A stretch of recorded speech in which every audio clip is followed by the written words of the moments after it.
All right, so this is going to be my not necessarily day in the life, maybe technically, but it's going to be mostly what I eat. I'm going to show you guys that, and I'm going to take you along for the ride. So stay tuned. All right, so it's the morning for me right now. I'm actually just about to do a morning jog and then come back and do some ab training. But this is coffee. There's quite a bit of it in there. And what I'm going to do actually is I'm going to add ground cinnamon. The reason that I add ground cinnamon is because cinnamon actually has an insulin lowering effect. And right now I'm trying to lose fat. And I'm 211 pounds right now. My goal is to actually get to 198, which I feel like I'll be relatively pretty decently shredded. So that is kind of the goal. And since insulin is kind of the enemy of fat loss, I figured I would add cinnamon because cinnamon does lower insulin and it's just all around good for you in general. A lot of benefits to it. And then I'm adding skim milk to my coffee. I know a lot of people tend to add things like you know whole milk or 2%. It really, when you're trying to make coffee, I mean, I drink it for the effect, not necessarily for the taste. So I'm not trying to add like any creamers or anything, but I don't think you need anything. I don't think you need like whole milk because that's just more calories. This is 80 calories per 8 ounces, and I probably put like half of that. So that's pretty good. So yeah, that's kind of what I use to get me up in the morning. Some cinnamon, some skim milk, and then like 3 cups of coffee right here in one big giant cup, which is my graduation cup. And I always use that because it's the biggest cup I have. But yes, this is my morning coffee. All right, it is 1:56 as of right now, and I am starting to eat breakfast. Um, I just came back from a long jog, a long walk. Just came back to the store, and now I am breaking my fast with grapes. Uh, Here's a few reasons. Number one, whenever, and this is kind of a little bit of a diet tip. Whenever you're dieting and you want something very sweet to eat, do not cheat on your diet. I would always recommend, I mean, you could always eat a few things here and there, but I always recommend kind of eating fruit because fruit is like nature's dessert, and grapes are very, very easy to digest. Fruit in general, very easy to digest. Fructose is a very good energy provider. I recommend grapes. All right, so this is going to be meal number one. I'm going to make it in a few minutes. This will be 1 minute oats and some protein powder. That's going to be meal number one. All right, so I lied. That wasn't it. So this is a cup of oatmeal and a scoop of protein powder. For every 1/4 cup is 4 grams of protein. So, that's quite a bit right there. Not to mention, I already have protein powder in there. The more the merrier, I guess. Some bananas and 80-calorie Greek yogurt. Because why not? And meal number one, right there. All right, this is a little snack. Some more 80-calorie Greek yogurt, 12 grams of protein right there, a mini orange, and some grapes. All right, meal number two right here. Half a pound of turkey and a cup of jasmine rice. About to go down. And this is pre-workout meal. Today I'm doing back and biceps. I will start filming my workouts pretty soon. Oh, before I continue, this is a little physique update.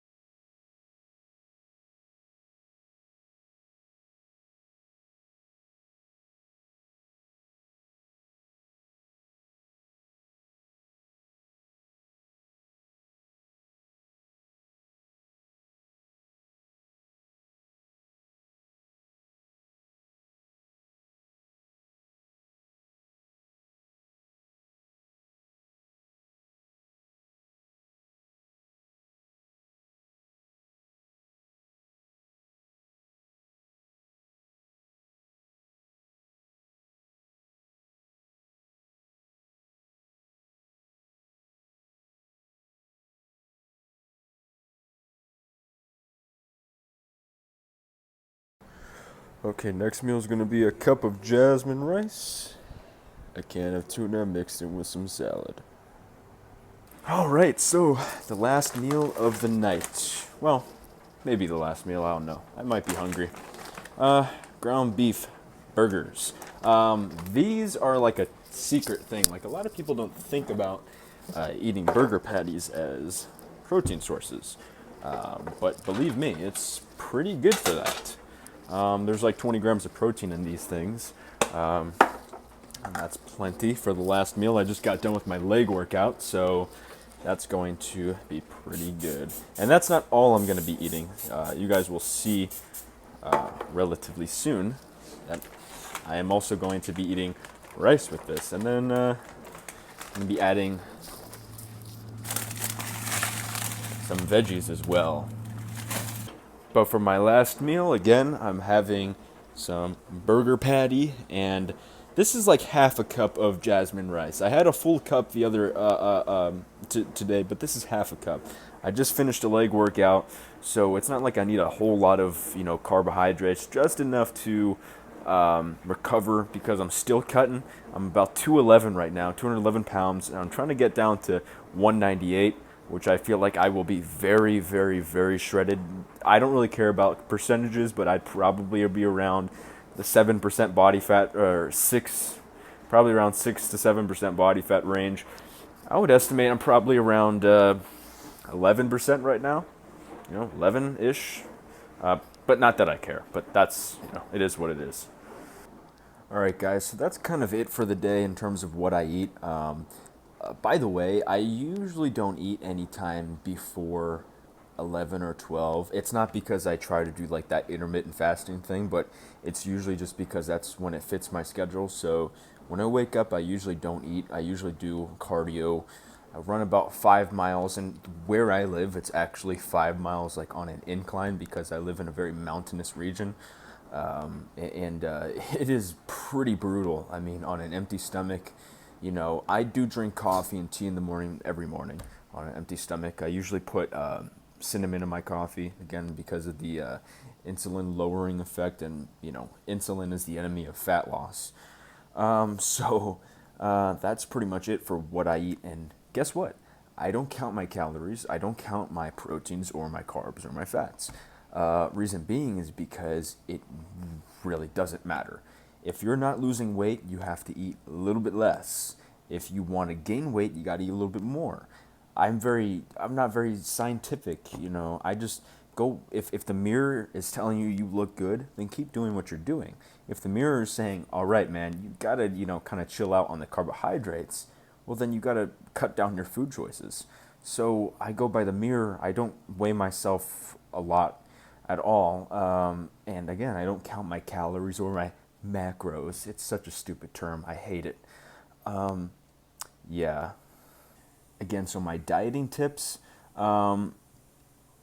Basically, if you want to lose weight, you have to do one of two things. You have to either eat a high-fat diet or a well-balanced carbohydrate diet, because carbohydrates and fats are the two energy sources. Never, ever, ever mix carbs and fats in terms of, having, both at a moderate level.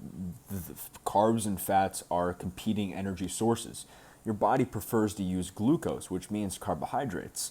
It doesn't actually want to use fats, but it will if you put in, fats instead of carbohydrates. You can go into ketosis, and then your body will start burning fat. But that doesn't mean that you're going to burn more fat. It just means your body is now using an alternate energy source. So for people that go really low carb, you're going to feel like shit, and you might as well just go on a ketosis diet, which means high fat. For me, I have a very fast metabolism, so if I do ketosis, which I've done before, I lose way too much weight, and because of how fast my metabolism is, my body burns right through that food, so I need a lot of carbohydrates because, carbs to me pack more of a punch, and it gives me way more energy, and it allows me to burn fat at a good level, at a good pace. So I don't have to go very low carb. I've done that before. It doesn't work for me. So I would say either do high fat or moderate carb. The only time that you should ever really do like really low carb, in my opinion, is if you're like 6 weeks out from a show and now you really have to dial it in and just eat, a lot of vegetables, a lot of protein, and really minimize those carbohydrates. Besides from that, you can get in shape eating a lot of carbs. People that say carbs are their enemy, you're an idiot. You're such an idiot. Yams, sweet potatoes, oatmeal, rice. I love basmati rice and jasmine rice. I eat that almost all the time, man. I eat like 2.5, 3 cups a day.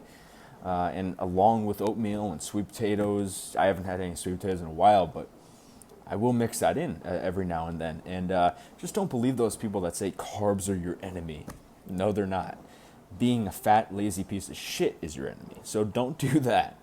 The diet that you should stick to is the one that works for you. Again, I'll repeat that for the people in the back. The diet that will work for you is the one that you can stick to. So if you don't like carbohydrates, fine, okay? If you don't want to eat carbohydrates, you don't like rice, you don't like, oatmeal, and you don't really like fruits or vegetables, fine, okay. Do high fat diet, do keto diet, that's fine. Eggs and bacon and cottage cheese, all that fun stuff. The 60s and 70s bodybuilders used to do that. Arnold Schwarzenegger used to do that. And he's my favorite bodybuilder, but it doesn't mean I'm going to follow his nutritional advice, because those guys didn't really know a whole lot. Or they did, but not a whole lot about dieting, because a lot of it was very weird. They would like drink cream from the carton, and they thought that was like good for energy. And it's like, well, if you want to stuff your arteries, or be my guest, but I ain't going to do that. One more thing about diet, it's not really dieting, but a lot of people ask about how you get abs. Now, I don't know if you guys realize this, but actually I started my diet January 31st of this year, and I was 242 pounds at my heaviest. And I was pretty fat. I was like a Pillsbury doughboy. It's pretty damn fat. And right now I'm about 211, and I'm not really that fat at all. As a matter of fact, I would say I'm around the 11% body fat range. I have pretty good ab development right now. So how do you get abdominals? Well, when people say abs are made in the kitchen, I don't really like that term, because abs are muscle. You need to work a muscle in order for it to grow. So if you want abs, you have to make sure that you train them, and so they grow, and so they can pop out of your skin. And yes, you have to eat well, and you have to be burning more than you eat, so that you can lose that layer of fat over your stomach, so you can see the abs better. But you also have to make sure that you train the abs and that you allow them to grow so that they're easily more seen. And in my opinion, besides calves, abs are probably the most important body part, because they are the centerpiece of the physique. You need to make sure that waistline, you need to make sure the abdominals are in check. Yep. I will be doing actually some training videos pretty soon, because I believe the gyms are going to be opening up pretty soon around my area, relatively soon. And I have a lot of things that I want to show you guys, a lot of things about training and training tips that I would love to show you guys, and that I feel like really need to be said, because I see a lot of things out there that might not work for a lot of people. I'm not claiming to be an expert, because I'm not an expert at all. I'm not an expert. I'm an idiot, kinda, mostly. But it would just be my advice of what I recommend, what I do. So if you guys are interested, stay tuned. With that being said, ladies and gentlemen, I am going to call it quits. All right, peace.